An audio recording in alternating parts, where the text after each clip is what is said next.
এই যে দেখেন হ্যার পাও কই ভাই, এটাই কি একদিকেই পা রাখার জায়গা? বললাম আপনার কি একদিকেই পা রাখার জায়গা? দাঁড়ান দাঁড়ান দাঁড়ান, আমি বলতেছি আপনারে। মানে আমি একজনকে রিপ্লাই করছিলাম, বাংলাদেশের কন্টেন্ট ক্রিয়েটরদের অবস্থা তো দেখলেন, এবার বাংলাদেশের ভিউয়ারদের অবস্থাটাও দেখেন। যদি রুমে কোনো আয়না থাকে, আয়নার সামনে দাঁড়াইলে ভিউয়ারের অবস্থাও দেখা যাবে। সব বাইকের মধ্যেই কিছু ল্যাগ থাকে, কিছু খারাপ, কিছু মানে অপরিপক্ক বা অপর্যাপ্ত থাকবেই। একটা বাইক স্বয়ংসম্পূর্ণ হইতে পারে না ভাই। মানুষ বিয়ে করার আগে ছেলে বা মেয়েকে ভালো মতো যাচাই বাছাই, এলাকায় খোঁজ খবর নিয়ে যে মেয়ে কেমন কি, তারপরে বিয়ে করে। আর আপনি একটা বাইক কিনবেন এতগুলা টাকা দিয়ে বা গাড়ি কিনবেন, ওটার ব্যাপারে আপনি একটু খোঁজ খবর নিবেন না? আর রয়্যাল এনফিল্ড কিনে কি আসলে ভুলই করলাম কিনা, এটা মানে এটা আমার কথা না, সত্যি কথা।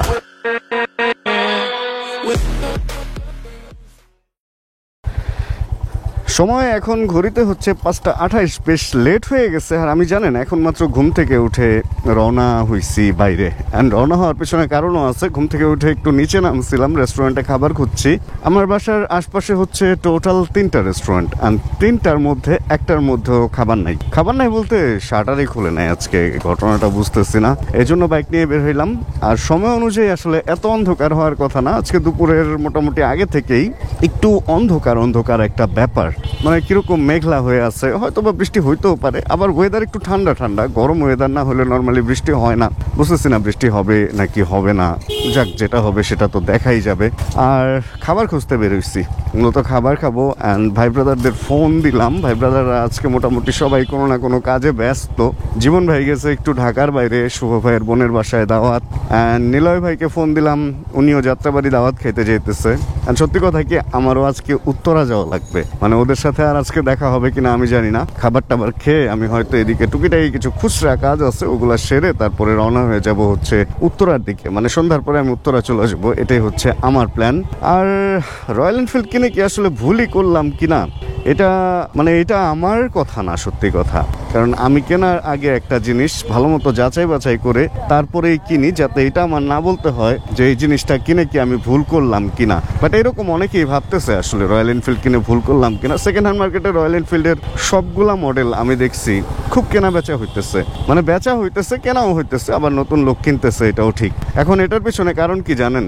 অনেকেই অনেক রকম অনেক বাইক বিক্রি করে রয়্যাল এনফিল্ড কিনছে, স্পোর্টস বাইক বিক্রি করে রয়্যাল এনফিল্ড কিনছে, যে 350 সিসি। অ্যান্ড রয়্যাল এনফিল্ড ঐতিহ্যবাহী একটা ব্যাপার স্যাপার দিয়ে দিছে বুকিং। অ্যান্ড এখন বাইক পাওয়ার পরে দেখে যে বাইক তো হেভি, অনেক ভারী, বাইকে তো ওইভাবে টান নাই, বাইকে তো তেল বেশি খায়, মানে অনেক রকম অনেক প্রবলেম দেখে এই বাইকগুলা সেল করে দিতেছে অনেকে। আসলে আমাদের না সবারই যে কোনো কিছু কেনার আগে ওইটার একটু রিভিউ জানা উচিত। যারা ইন্টারন্যাশনাল রিভিউয়ার আছে বা আমাদের লোকাল রিভিউয়ার আমরা যারা আছি, আমাদের ভিডিওগুলো একটু যদি দেখেন আমার মনে হয় ভালো একটা আইডিয়া পাবেন। আসলে ব্যাপারটা হয়ে গেছে কি, ফেসবুকে কিছু ক্রিয়েটর মানে এমন এমন আজব আজব উল্টাপাল্টা ইনফরমেশনের ভিডিও দেয়, এই কারণে আসলে ইনফরমেশন বিশ্বাস করাটাও টাফ হয়ে গেছে। তবে অবশ্যই ইউটিউবের, ফেসবুকের ভিডিও না দেখে ইউটিউবের ভিডিও দেখবেন। অ্যান্ড ইউটিউবে যেই চ্যানেলগুলো বড় আছে এরা আশা রাখি আপনাকে উল্টাপাল্টা ইনফরমেশন দিবে না। অ্যান্ড আমি এই রেস্টুরেন্টটাই খুঁজতেছিলাম যে এটা মোটামুটি খোলা থাকবে। অ্যান্ড হ্যাঁ, এটা খোলা আছে, দেখি খাবার টাবার আছে কিনা। এটা তো ভিতরে ডেকোরেশনই চেঞ্জ করে ফেলছে, কি বানাইছে কে জানে। বাইকটাতে এখানে যে রাখবো, তেল মেল জাল দিতেছে কেমনে কি। এই ভাই কই রাখুম, কোথায় রেখে ঢুকুম? তেল তেল ও খালি পুরি আছে, ও তাহলে আরেকদিন। আচ্ছা, এইখানেও রুটি আর পুরি আছে শুধু, কিন্তু আমার দুপুরের খাবার খাইতে হবে। ভাই যান, আপনি গেলেই আমি বেরোই। দুপুরের খাবার যে কোন জায়গায় পাওয়া যাবে এটা আমি যে জানি না ব্যাপারটা তা না, এটা ছোট্ট রেস্টুরেন্ট আছে যেখানে পাওয়া যাবে আমি খুব ভালো মতো জানি। চলেন চলেন চলেন চলেন আমরা এই এলাকা ছাড়ি। আচ্ছা, যেটা বলতেছিলাম, যে কোনো বাইক কেনার আগে অবশ্যই বাইকটা সম্পর্কে, বাইক না শুধু যে কোনো কিছু কেনার আগে ভাই, মানুষ বিয়ে করার আগে ছেলে বা মেয়েকে ভালো মতো যাচাই বাছাই, এলাকায় খোঁজ খবর নিয়ে যে মেয়ে কেমন কি, তারপরে বিয়ে করে। আর আপনি একটা বাইক কিনবেন এতগুলা টাকা দিয়ে বা গাড়ি কিনবেন, ওটার ব্যাপারে আপনি একটু খোঁজ খবর নিবেন না যে বাইকটা আসলে কেমন বা বাইকের জেনেটিক বৈশিষ্ট্য আসলে কিরকম। যেমন হান্টার আপনি একটা কেনার আগে যে প্রজেক্টটা কিনবেন ওটা তো আলাদাভাবে আপনার দেখে নিতেই হবে, কিন্তু আপনি হান্টার বাইকটা আসলে কেমন চালাইতে, আসলেই কি ভালো কিনা, আপনার জন্য সুইট হবে কিনা, এই জিনিসগুলো না জেনে যদি কিনেন তাহলে তো বিক্রি করে দিতেই হবে। এই হলো ব্যাপার। আর কিছু কিছু লোক আছে আমার মতো যারা বাইক কিনে আবার বেশি দিন চালায় না, বিক্রি করে দেয়। তো আমাদের ব্যাপারটা আবার অন্য। সব বাইকের টেস্ট নেওয়ার জন্য কিনি। আমার কাছে আসলে কোনো বাইকই খারাপ না, কোনো বাইকই ভালো না, অনেকে এরকম প্রশ্ন করে যে ভাইয়া কোন বাইকটা ভালো হবে, এফজেড, জিক্সার, হর্নেট, অমুক তমুক এই সেই। ভাই আমি সত্যি কথা কি অ্যান্সার করতে পারি না, কারণ ভাই আমার চোখে তো সব বাইকই ভালো, আমার চোখে কোনো বাইকই খারাপ না, সব বাইকের ভালো জিনিসগুলো আমার চোখে পড়ে। সব বাইকের মধ্যে কিছু ল্যাগ থাকে, কিছু খারাপ, কিছু মানে অপরিপক্ক বা অপর্যাপ্ত থাকবেই। একটা বাইক স্বয়ংসম্পূর্ণ হইতে পারে না, দুই চাকার জিনিস একটু অস্বয়ংসম্পূর্ণ থাকবেই। এখন একটা বাইক থেকে আমি যদি গাড়ির আরাম চাই তাহলে তো হবে না, ব্যাপারটা ওইরকম আর কি। আরেকটা ব্যাপার হচ্ছে অনেকে আমার কাছে না ওয়ার্কশপ সম্পর্কে জানতে চান যে ভাই আমার বাইকে তেল বেশি খাইতেছে, আমার বাইকের এই সমস্যা, ইঞ্জিন হিট হইতেছে, কি করব, কোন ওয়ার্কশপে নিব, আপনি কি করেন না করেন। ভাই আমি একটা বাইক সত্যি কথা হায়েস্ট 8,000 কিলো বা 6 থেকে 8,000 কিলো চালাই, এরপরে বিক্রি করে দিই। কারণ আমার বড় কোনো কাজ কখনোই করাইতে হয় না, তো আমার ওইভাবে আইডিয়া নাই যে কোন কাজটা কোন জায়গায় ভালো করে বা কি। এমনিতে বেশ কিছু ওয়ার্কশপে আমি যাই, ওরা কাজ ভালো করে, বাট আছে না যে একদম এক্স্যাক্ট আইডিয়া যে এই কাজটার জন্য আসলে কোন জায়গাটা ভালো হবে, ওইরকম আইডিয়া আমি আপনাদেরকে দিতে পারবো না ভাইয়া। ওইটার জন্য যারা একটা বাইক অনেক দিন চালায় ওরা বলতে পারবে যে কোন জায়গায় কাজ টাজ ভালো হয়। আচ্ছা এখানে একটা রেস্টুরেন্ট না ছিল, রেস্টুরেন্টটা কই গেল, চলেন খুঁজি। আমি তো রেস্টুরেন্ট আজকে খুঁজে বের করবোই, আর আমি আজকে খাবোই, আমি কি না খাইয়া থাকবো নাকি? ও আমার পক্ষে সম্ভব না, আমার খাইতেই হবে। এইটা হ্যাঁ, এই যে রেস্টুরেন্টটার কোনো নাম নাই, বাট নাম না থাকলেও খাবারের মান আছে। এইখানে রাখি। ভাতটাত করছেন? শাবাশ। তাহলে চলেন খাওয়া দাওয়া শেষ করি, তারপরে এখান থেকে রওনা হয়ে পড়ি। সে একটা ভালো এক্সপিরিয়েন্স ছিল খাবারের, দোকানের খাবারও একদম যে খারাপ তা না, কিছুটা কমার্শিয়ালের ছোঁয়া থাকলেও মোটামুটি এই সময়ে এতটুকু খাবারও অনেক জরুরি আমার জন্য ছিল। মানে কোনো জায়গায় যখন খাবার পাচ্ছিলাম না তখন খেয়ে তো বাঁচতে হবে, তাই না? খেয়ে নিচ্ছি। আর খাবারের কোয়ালিটি খারাপ ছিল না। প্রথমে হচ্ছে একটা শিং মাছ ছিল, শিং মাছ আর ডিমই ছিল ওনাদের কাছে। একটা শিং মাছ দিয়েছিল, অ্যান্ড শিং মাছটা খাওয়ার পরে মনে হলো যে না আরেকটা ডিম চাইলে খাওয়া যায়। অ্যান্ড ডিম, শিং মাছ, তারপরে একটু ডালও দিচ্ছিল, ওটার হয়তো কোনো দাম রাখে নাই, ফ্রি দিচ্ছিল। সুন্দর মতো খেয়ে দিয়ে বের হয়ে গেছি। অ্যান্ড এর মধ্যে ওয়েদার আরও অন্ধকার হয়ে গেছে, মানে পরিবেশ আরও অন্ধকার হয়ে গেছে। আজকে রাতে বৃষ্টি হবে কিনা বুঝতেছি না। এবার তো মানে এখন তো সিজন টিজন যে কীরকম উল্টাপাল্টা হয়েছে, কখন যে বৃষ্টি আসে, কখন যে ঝড় আসে, কখন যে শীত পড়ে। ঈদের আগে দেখছেন না রোজার মধ্যে পুরো শীতের দিনের মতো একটা ভাইব দিল, মানে ওয়েদার পুরো উল্টাপাল্টা একটা আচরণ শুরু করে দিচ্ছে। এই হলো অবস্থা ওয়েদারের। যাক চলেন, আমরা উল্টাপাল্টা ওয়েদার যতই করুক আমরা সোজা থাকি। অ্যান্ড মুন্না ভাইয়ের সাথে কথা হইলো, মুন্না ভাই আগারগাঁয়ের দিকে আসতে পারে, মুন্না ভাইয়ের সাথে হয়তো ওয়াইআরসির মুন্না ভাই আর কি, ওনার সাথে দেখা হইলে আড্ডা টাড্ডা দিব। এই দেখো রাখছেটা কই রে, রাখছেটা কই। অ্যান্ড রোডঘাট তো অনেক ফাঁকা। আসলে ব্যাপারটা কি হয়েছে, আমি তো সবসময় বলি রাস্তাঘাট যখন ভালো হয় তখন অনেকগুলা উন্নয়ন একসাথে হয়েই যায়। এই রাস্তাটা ভালো হওয়ার পরে দেখেন সবাই সুন্দরভাবেই চলে, নিয়মে চলে, কেউ এরকম উল্টাপাল্টা পার্কিংও করে না। অ্যান্ড রাস্তাটা এত বেশি ওয়াইড হয়েছে যে কেউ যদি সাইডে এরকম পার্ক করেও রাস্তায় অতটা ইফেক্ট পড়ে না। ভালো হয়েছে ব্যাপারটা। অ্যান্ড বাইকটা যখন চলে তখন মেঘ তো একদম নিচে নেমে আছে, কুয়াশা কুয়াশা টাইপের হয়ে আছে। বাইক যখন চলে তখন সে একটা ঠান্ডা ব্যাপার লাগে, কিন্তু থেমে থাকলে একটা গোমট গরম লাগে। আজকে সম্ভবত বৃষ্টি একটু হবে, হয়তো আমরা আপনারা যেখানে থাকবো সেখানে না, বাট আশপাশে কোনো এক জায়গায় কোনো না কোনো এক জায়গায় আর কি বৃষ্টি হবে, এরকমটাই মনে হইতেছে। যাক চলেন দেখি আমরা আগারগাঁয়ে যাই। ও আচ্ছা, আরেকটা ব্যাপারে তো আপনাদের সাথে একটু ডিসকাস করা উচিত, সেটা হলো এর আগে আমি একটা মার্সিডিজ নিয়ে ভিডিও করছিলাম, আর ওই মার্সিডিজটা আমার কাছে একটু ক্যাপসুল শেপের লাগছিল, মানে একটু গোল গাল ক্যাপসুল টাইপের শেপের। অ্যান্ড এটা নিয়ে অনেকের বাজে লাগছে। অ্যান্ড রিসেন্ট আমি একটা ভিডিওতে বলছিলাম যে বাংলাদেশে গাড়িতে কিট না করাই ভালো। এখন কিট মানে না করা ভালো, বা আমি এইভাবেই বলছিলাম, আমার পার্সোনাল মতামত এটা যে বাংলাদেশের কিটগুলা কিছুদিন পর ফেটে যায়, মনে হয় যে প্লাস্টার টাস্টার করে রাখছে, এরকম লাগে। অ্যান্ড এটা নিয়ে অনেক মজার কমেন্ট করছে দেখলাম। অ্যান্ড কিছু লোক তো এরকমও কমেন্ট করছে বাংলাদেশি কন্টেন্ট ক্রিয়েটরদের অবস্থা। অ্যান্ড বাংলাদেশি কন্টেন্ট ক্রিয়েটর নিয়ে কারা জাজ করতেছে জানেন? যারা আমার ভিডিও দেখে তারা। মানে আমি একজনকে রিপ্লাই করছিলাম, বাংলাদেশের কন্টেন্ট ক্রিয়েটরদের অবস্থা তো দেখলেন, এবার বাংলাদেশের ভিউয়ারদের অবস্থাটাও দেখেন। যদি রুমে কোনো আয়না থাকে, আয়নার সামনে দাঁড়াইলে ভিউয়ারের অবস্থাও দেখা যাবে। মানে ভাই কন্টেন্ট ভাল লাগে না, কন্টেন্ট দেখার দরকার কি?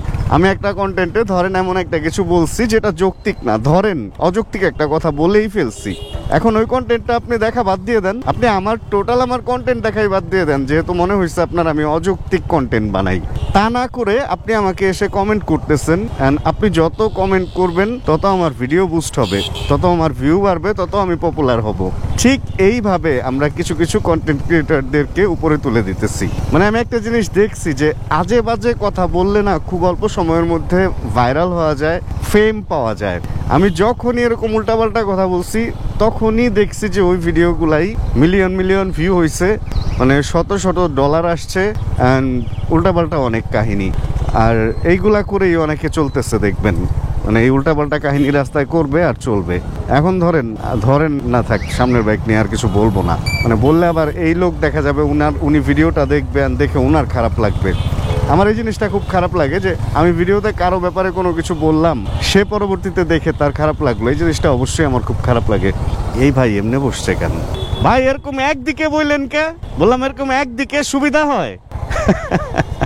আমি এই জিনিসটা দেখছি যে এই রিক্সা, এই অটো রিক্সাগুলো যারা চালায় অনেকে এরকম একদিকে পা দিয়ে বসে থাকে। আসলে এইভাবে নিজের বডির ব্যালেন্স কতটুকু পায়? আচ্ছা, উনার তো একটা ফুটপ্যাকই নাই, পা রাখার জায়গাই নেই এক পাশে, যেটা বলতেছিলাম যে এইভাবে ব্যালেন্স উনি কতটুকু পায়, অ্যান্ড সামনে ব্রেক করলে উনি কতটুকু এই রিক্সায় টিকে থাকতে পারবে। আমি এই জিনিসটা অনেক দেখছি, অ্যান্ড আজকে ক্যামেরা অন অবস্থায় আমার চোখের সামনে পড়লো, এই জন্য আমি আপনাদের সাথেও শেয়ার করলাম। আপনারাও খেয়াল করেন, এইভাবে যখন কেউ একদিকে বৈশা চালাবে বা এক পা ঘাড়ে নিয়ে চালাবে, মানে একটা কথার কথা, তাদেরকে বলবেন যে ভাই ভালো মতো বৈশা চালান। এই যে দেখেন হ্যার পাও কই ভাই, এটাই কি একদিকেই পা রাখার জায়গা? বললাম আপনার কি একদিকেই পা রাখার জায়গা? দাঁড়ান দাঁড়ান দাঁড়ান, আমি বলতেছি আপনারে, ওনার সাথে একটু কথা বলি। আমি এর আগেও একজনটা দেখলাম একদিকে পা দিয়ে বসে আছে, আপনারাও দেখলাম একদিকে পা দিয়ে বসে আছে, এই জন্য জিজ্ঞেস করলাম যে একদিকে কেন? ও আচ্ছা, এইভাবে সুবিধা হয়। আচ্ছা আচ্ছা আচ্ছা, হ্যাঁ হ্যাঁ হ্যাঁ, ও এইভাবেই সুবিধা হয় তাহলে, মানে একদিকে পা দিয়ে বসলে সুবিধা হয় আপনার। আচ্ছা, আমি আরেকজনটা দেখছি, এর আগে আরেকজনটা দেখছি, আমার মনে এই প্রশ্নটা খেলতেছে। আচ্ছা আচ্ছা, ওর চেয়ে এইভাবে সুবিধা আর কি। ও, ব্রেক ধরতে সুবিধা হয়। আচ্ছা আচ্ছা আচ্ছা আচ্ছা, ধন্যবাদ ভাই। আমার এটা জানার খুব ইচ্ছা আছিল, আমি অনেকদিন ধরে মানে চিন্তা করতেছি কাউরে জিজ্ঞেস করবো, আজকে দুজনরে জিজ্ঞেস করলাম। এই যে ভাইও দেখেন একদিকে না, আমি এই যে আমার মনে প্রশ্ন জাগতেছে, কিরে ভাই একদিকে পা দিয়ে কেন বসছে? হ্যাঁ, আচ্ছা আচ্ছা আচ্ছা ভাই, ধন্যবাদ, ভালো লাগলো কথা বলা। হ্যাঁ হ্যাঁ হ্যাঁ, সেটাই। এই দেখেন, আমি একটু আগে বলতেছিলাম না যে বলার জন্য যে একদিকে পা দিয়ে কেন বসছে, বাট উনি আমাকে যে ইনফরমেশনটা দিল যে একদিকে পা দিয়ে যদি এভাবে বসা হয় তাহলে নাকি ব্যালেন্স করতে সুবিধা হয়, ঝাঁকি টাকি এগুলাতে ব্যালেন্স করতে সুবিধা হয়। দেখেন, না জানলে, মানে এটা উনার যুক্তি যদিও, বাট আমি জানতাম না, এই জন্য আমি বলতেছিলাম যে আপনারাও দেখলে সোজা হয়ে বসতে বলবেন। বাট তারপরও না, যুক্তিটা আমার কাছে খুব একটা জমলো না। আমার মনে হইলো উনার সুবিধার্থে উনি বললো, অনেকক্ষণ দুই দিকে পা দিয়ে বসে থাকলে, যে ভাইরা তো দুদিকে পা দিয়ে বসছে, অনেকক্ষণ দুদিকে পা দিয়ে বসে থাকলে এমনও হইতে পারে যে হয়তো একটু পা ধরে যায় বা কিছু, তখন হয়তো এরকম একটু ঘুরে ফিরে বসলে সোফার মতো আর কি একটু শান্তি পাওয়া যায় হয়তো বা, জানি না ভাই। জাস্ট যতটুকু ওনার কাছ থেকে ইনফরমেশন পাইলাম ততটুকুই আপনাদের সাথে শেয়ার করলাম। ভাই রে ভাই, অবস্থাটা দেখছেন? এইখানে তো পুরা দমে মেলা মিলছে। আজকে একটা ছুটির দিন, আমি যখন ভিডিও শুট করতেছি, অবস্থা চিন্তা করছেন কি পরিমাণ লোকজন এইখানে, মানে এখানে আসে ফর এন্টারটেনমেন্ট, সেই একটা ব্যাপার না? আচ্ছা, আপনারা যারা, ওই যে আমি একটা স্যুপ খাইছিলাম, স্যুপটা আসলে আমার অনেক বেশি ভালো লাগছে। আজকে তো আমি খেয়ে ফেলছি একটু আগে, এই জন্য এখন স্যুপটা খাবো না। ওই স্যুপটা যে খাইতে চান সে হচ্ছে যে আইসিটি টাওয়ার, যে ডান পাশের এটা হচ্ছে আইসিটি টাওয়ার, অ্যান্ড সাগর ভাইয়ের চাপ সামলাও এদিকে, এটার উল্টা পাশেই এদিকে একটু খুঁজলেই স্যুপের দোকানটা পাবেন। এখানেই তো মনে হয় ছিল কালকে, না হয় আর একটু সামনে, এই আইসিটি টাওয়ারের সামনে অপোজিটে আর কি, রোডের অপোজিট সাইডে, এখানেই মনে হয় কালকে বসছিল কি না, এখানেই বসে। আর আজকে তো দেখতেছি না ওনাকে। আচ্ছা চলেন আর একটু সামনে পর্যন্ত যাই, দেখি আছে কিনা। এমনও হইতে পারে আজকে হয়তো বসে নাই বা কিছু। না, বসছে বসছে বসছে। এই যে আইসিটি টাওয়ার, নির্বাচন ভবন, সরি আইসিটি টাওয়ার আর নির্বাচন ভবনের মাঝখান দিয়ে ঠিক উল্টা পাশে এই যে হচ্ছে শেরে বাংলার chicken corn soup and chowmein. ওনার এখানে চলে আসবেন, সুপার টেস্টি স্যুপ খাইতে পারবেন। চলেন এদিক থেকে আমরা বের হয়ে যাই। আজকে আসলে এখানে কেউ নাই, হুদাই এখানে সময় দিয়ে ও লাভ নাই, তার চেয়ে আমরা আলো থাকতে থাকতে মিরপুর ছেড়ে উত্তরা চলে যাই। একটা রাস্তার দুইটা পাশ আসলে দুই রকম। এই রাস্তাটারই আপনি যখন এই রাস্তা দিয়ে ওই দিক থেকে আসবেন তখন একরকমের একটা সৌন্দর্য, একটা অ্যাস্থেটিক ব্যাপার স্যাপার ফিল করবেন, কিন্তু এই পাশ দিয়ে যখন যাবেন তখন কিরকম যেন একটা কমার্শিয়াল ব্যাপার ফিল হয়। এটার পিছনে কারণ জানি বললেও ভুল হবে, না জানি বললেও ভুল হবে। এখন যেটা দেখতেছি যে এখান থেকে যাওয়ার সময় আপনি হচ্ছে এই পাশে দেখবেন মেট্রো রেল, আর এই পাশে দেখবেন এরকম পুরানি এয়ারপোর্টের ভেতরের কিছু ভবন বা স্থাপত্য বা যাই বলুক। আর ওই পাশ থেকে হলো মেট্রো রেলের নিচ দিয়ে যখন আসবেন, ওই পাশে তো মেট্রো রেলটা কাছে, মেট্রো রেলটা চোখে পড়বে না, বড় বড় গাছ ওই পাশে, এই কারণে ওই পাশে থেকে মেট্রো রেলের লাইন দেখা যায় না। আর বড় গাছ হওয়ার কারণে এই পাশে এই বড় বড় স্থাপত্য বা যেগুলাকে বললাম বিল্ডিং টাইপের যে ব্যাপার স্যাপার, অফিস টফিস, এগুলোও দেখা যায় না। আসলে এই পাশে গাছও ওই রকম নাই। দেখেন ওই পাশটা পুরা অন্ধকার বানায় রাখছে, এই জন্য ওই রোডটা দিনে এবং রাতে এত সুন্দর লাগে। একই রাস্তার দেখেন দুইটা পাশ পুরা দুই রকম। আসলে ওই পাশের গাছগুলাকে টিকানো হয়েছে, এন্ড এই পাশের এদিকের গাছগুলাকে আসলে কেটে ফেলা হয়েছে ফুটপাত বানাইতে যায়। কিন্তু ওইরকম যদি রাখা যেত তাহলে এটা কত সুন্দর হইতো। এখানে হলো পুরান এয়ারপোর্টের ভেতরে থেকে কিছু গাছ বের হয়েছে, আর ওই পাশে হলো দুই পাশেই গাছ আছে। ভাই এই যে বের হয়ে গেছে ব্যাপারটা, ওই পাশটা অনেক বেশি সুন্দর। অ্যান্ড ঢাকার শহরটাও আজকে অনেক বেশি সুন্দর, মোটামুটি রোডঘাট ফাঁকা আছে তো ভালোই লাগতেছে। অ্যান্ড মোটামুটি একটু টেনে চালাই যায় আজকে। হান্টার বাইকটা এরকম যখন স্পিডে থাকে বা যখন চলতে থাকে আরো কম স্পিডে, এখন তো 60-তে আছে, 20, 25, 30-তেও যখন চলে তখনও না পায়ে গরম লাগে না, কিন্তু থেমে থাকলে একটু পায়ে গরম লাগে। তবে গরমটা এমন না যে সহ্য করা যায় না। অনেকে বলে হান্টার রয়্যাল এনফিল্ড চালাইলে পায়ের মাংস খসে খসে পড়বে গরমে, মানে ব্যাপারটা ওরকম কিছুই না। জুতা ছাড়া চালাইলে পা পুড়া যাবে। ওই ভাই আমি তো চালাইতেছি, পা তো পুড়ে না। আর মজার ব্যাপার হচ্ছে আমি তো যে স্যান্ডেলগুলা পরি এগুলা রাবার টাইপের, এই যে দেখেন না, এই রাবার টাইপের স্যান্ডেল পরে যেহেতু এটা চালাইতে পারতেছি, পুড়তেছে না, তো সেইখানে আমার পা কেন পুড়বে? আর এখনো পর্যন্ত আমি সাইলেন্সার পাইপ বা কোনো জায়গায় চাকা টাকা খাই নাই। আর ফুল প্যান্ট পরি তো খাইলেও সাথে সাথে তো আর লাগবে না, হাফ প্যান্ট পরলে হয়তো লাগলে আপনার পা পুড়বে, হয়তো না অবশ্যই পুড়বে যদি গরম অবস্থায় লাগে।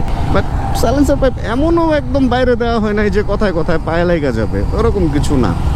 ভালোই করছে, আমি এনজয় করতেছি আসলে বাইকটা। একটা 350 সিসির বাইক চালাইতেছি, একটা 350 সিসির ভাব তো থাকতে হবে। এখন 125 সিসির মতো যদি লাইট ওয়েট হয়ে যায়, ওরকম পুসপুস করে, তাহলে তো ব্যাপারটা হবে না। 350-র মধ্যে 350-র একটা ফিল এটা থাকতে হবে আসলে। আর আমার সাহস দেখছেন, পেপার ছাড়া বাইক নিয়ে আমি ধুমধারাক্কা ঘুরতেছি ভাই। এইভাবেই মানুষের অভ্যাস খারাপ হয় বুঝছেন। দেখেন আমি এই বাইকটা যখন নিলাম তখন যদি ওরা আমাকে পেপার দিয়ে দিত নর্মালি, তাহলে কিন্তু আমি ইলিগাল বাইক চালাইতে গেলে 1000বার ভয় পাইতাম। কিন্তু এই যে এটা পেপার দেয় নাই, আমার চালাইতে হইতেছে, এভাবে একটা বদ অভ্যাস হয়ে যেতেছে যে আরে ইলিগাল বাইক নিয়ে তো আমরা চলতে পারতেছি। যদিও এটা ওই ইলিগাল না, মানে পেপার ছাড়া বাইক নিয়ে তো আমরা চলতে পারতেছি রেজিস্ট্রেশন ছাড়া। আর এটা আমার ভিতরেও কিন্তু একটা ব্যাড ইম্প্যাক্ট পড়বে। পরবর্তীতে আমি চিন্তা করবো যে ধর রেজিস্ট্রেশন করবো না, আস্তে ধীরে চালাইছি তো হান্টার রেজিস্ট্রেশন ছাড়া কতদিন, কিছু তো হয় না। ব্যাপারটা এরকম মানুষের ভিতরে হইতেই পারে। আর মনে তো এবার ভয় ঢুকে গেল, কারণ সামনে হচ্ছে একটা জায়গা আছে, ওইখানে আবার খুব বাইক টাইক ধরে, জাহাঙ্গীর গেটের কর্নারটায়। ওইখানে যদি আমার বাইকটা আজকে ধরে তাহলে আমি পুরা দামে কট খেয়ে যাব। কারণ এখন ডাম্পিং খুব বাজেভাবে করছে, বাইক টাইক নাকি থানায় নিয়ে যায়। অ্যান্ড বাইক থানায় নিলে ভাই বাইকের অনেক কিছু চুরি হয়ে যায়, পাওয়া যায় না। আর এই জন্য আসলে আপনারা পেপার ছাড়া বাইক রাস্তায় চালায়েন না। আমি তো বিপদে পড়ে চালাইতেছি, ঠেকায় পড়ে আসলে, কারণ আমার ভিডিও শ্যুট করতে হবে আর আমি পেপারও পাইনি। এখন আমি কি করব বলেন, মানে দুই দিক থেকে আমি আটকায় গেছি। তবে একটা সিস্টেম আছে, আমি শিখাইছিলাম, কোনো একটা সিগনালে পুলিশ যাতে আপনাকে না ধরে, এটা যদি আপনি চান তাহলে আপনাকে কি করতে হবে, এরকম পিছনে দাঁড়াইতে হবে। ওই চিপা চাপা দিয়ে একদম সামনে পুলিশের কাছে গেলেই আপনি কট। আপনি জাস্ট এরকম একটা জায়গায় দাঁড়াবেন। ওই যে দেখেন না, হেলমেট ছাড়া ওনারাও এরকম জায়গায় দাঁড়াইছে, সবারই বুদ্ধি হয়ে গেছে। অ্যান্ড আস্তে ধীরে ওয়েট করবেন। আরে সামনে সার্জেন্ট তো এদিকে আসতেছে। অ্যান্ড আস্তে ধীরে ওয়েট করবেন। ওই যে একটা কি জানি ধরছে সার্জেন্ট অ্যান্ড পুলিশ, দূর থেকে দেখবেন। হ্যাঁ, ওনাদেরকে ডান দিকে দেখছি, আর আমরা আস্তে করে বাম দিক দিয়ে চলে যাব। ওনারা তো খুব তৎপর কাকে যেন ধরার জন্য, খুব তৎপর। বাইকটা একদম সমানে ধরতেছে, সমানে। and আমি হেলমেট পরা আছি। এই যে একজন পুলিশ, আর ওইখানে একটা বাইক ধরছে হেলমেট ছাড়া, এই জন্য।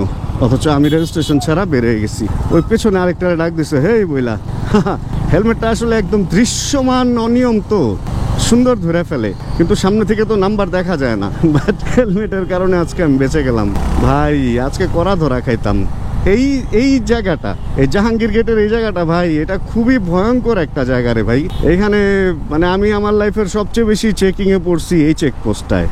এটা চেকপোস্ট না, এই মোড়টায়। অ্যান্ড এটা দেখে তো আজকে একটু ভয় ঢুকে গেল যে সামনে আবার কোন জায়গায় কোন চেকপোস্টে কি খাই কে জানে। তবে এই বাইকটার একটা সুবিধা কি জানেন, সামনে হলুদ লাইট মানে হ্যালোজেন লাইট হওয়াতে একটু ভিন্টেজ ব্যাপার, তো হঠাৎ করে সামনে থেকে বোঝা যায় না যে এটা রয়্যাল এনফিল্ড। মনে হয় যে ধর তো পুরান একটা বাইক চালাইতেছে, কাগজপত্র ঠিকঠাক নিয়েই চালাইতেছে। যাক, অনেকেই হেলমেট ছাড়া বেরোয় ধরা খাইছে, আর আমি রেজিস্ট্রেশন ছাড়া বেরোয় ধরা খাই নাই। এটাই আমার কাছে ভালো লাগতেছে রে ভাই। রোডঘাট ফাঁকা, তো এখন পুলিশ সবাইকে ধরতে পারে ইজিলি। নর্মালি আমি বলছিলাম 5 নাম্বার গিয়ার লাগে না, কিন্তু এরকম ফাঁকা রোড হইলে 4 নাম্বার গিয়ারে 80 উঠানোর পর 5 নাম্বার গিয়ারটা টানে। এই যে হ্যাঁ, রাস্তা যদি এরকম হয়, স্পিড যদি 80-র উপরে দরকার হয়, তাহলে আপনার 5 নাম্বার গিয়ার লাগবে। কিন্তু স্পিড 80-র মধ্যে থাকলে 4 নাম্বার গিয়ার পর্যন্ত এই bike more than enough. And 5 number gear একটা অন্যরকম ফিল আছে, মানে বাইকটা স্মুথ একটা ভাবে আসে। বাট অনেক স্পিড ভাই, ভারী বাইক তো, এই স্পিডই আমার কাছে অনেক লাগে। মনে হয় যে আসলে ব্রেক করলে থামবে কিনা। বাট হান্টারের ব্রেক ভালো ভাই, সামনেরটা অনেক বেশি ভালো, পেছনেরটা অনেক বেশি ভালো। একবার আমি চাইছিলাম যে হান্টারের ক্লাস যেহেতু একটু শক্ত, এটার মধ্যে আমি ওই যে RCBর E2 লাগাবো। এখন E2 আসলে এতটুকু শক্ত ক্লাসে কতটুকু সাপোর্ট দিতে পারবে, আমি হয়তো এক্সপেরিমেন্ট লাগায় দেখবো যে কীরকম কি হয়। অ্যান্ড সামনের ব্রেকটা আমি চাইছিলাম যে RCB কি জানো ওটা S1ই তো, হ্যাঁ S1টা লাগাবো সামনে, এরকম ভাবছিলাম। কিন্তু অনেকে বলতেছে না এই ব্রেকটা অনেক বেশি ভালো, এই সেই। বাট RCBরও একটা এই 17mm এর ব্রেক আছে। এখন দেখা যাক, বাবু ভাইয়ের সাথে কথা বলতে হবে যে হান্টারে কি আসলে এই ব্রেক ক্লাচ এগুলা আপগ্রেড হবে না আবার দেখা যাবে যে আগের চেয়ে পারফরমেন্স ড্রপ করবে। এই ব্যাপারটা বাবু ভাই ভালো একটা আইডিয়া দিতে পারবে। উনি যদি বলে ওকে তাহলে ওকে, উনি যদি বলে নট ওকে তাহলে নট ওকে। আমি আবার ওনাকে এই ব্যাপারে মানি, মডিফিকেশনের ব্যাপারগুলোতে। আছি হচ্ছে রেডিসন হোটেল পার হয়ে এখন বিশ্ব রোডের দিকে যাচ্ছি। অ্যান্ড আজকে অনেক চেকপোস্ট, বাট তারপরেও কিছু মানুষ এরকম হেলমেট ছাড়া ফাঁক ফোকর খুঁজে বের হয়ে যাবে। Helmet is for your safety, মানে তোমার এবং তোমার পিলিয়নের, আসলে তোমার পিলিয়নের সেফটির জন্যই হেলমেট। অ্যান্ড এইটাকে যদি আপনি মানে এটা থেকে যদি এটা ছাড়া বের হয়ে স্বাচ্ছন্দ্য বোধ করেন, তাহলে এটা আত্মহত্যার সমান। মানে যেখানে জানের রিস্ক আছে ওইখানে আপনি যাওয়া, এটা one kind of attempt to self murder বা আত্মহত্যার সমানই আমি বলবো। এই হলো অবস্থা। যাই হোক, আমরা যেহেতু কাছাকাছি চলে আসছি উত্তরার, বাসায় যাবো, একটু ফ্যামিলির সাথে সময় দেই আজকে। অ্যান্ড এই ভিডিও থেকে তাহলে আজকে এখানেই বিদায় নেই হোক রাখতেছি। ভিডিওটা আপনাদের ভালো লাগছে, যদি ভিডিও ভালো লাগে প্লিজ একটা লাইক দিয়ে দিন। চ্যানেলে যদি নতুন হন প্লিজ সাবস্ক্রাইব করে হয়ে যান আমাদের ফ্যামিলি মেম্বার। জানাবেন কে কোন জায়গায় থেকে ভিডিও দেখছেন, অ্যান্ড ভিডিওতে কোনো কিছু খারাপ লাগলে অবশ্যই কমেন্ট করে জানাবেন। তাহলে দেখা হচ্ছে সামনে আবার কোনো নতুন ভিডিওতে। আর যতক্ষণ পরবর্তী ভিডিও নিয়ে আবার আমি না আসি, ততক্ষণ ইনশাআল্লাহ আমরা থাকবো ভালো, আমরা থাকবো সুস্থ এবং করতে থাকবো চিল ইনশাআল্লাহ। Chill bro. Check the mic and make sure it sound right, boys.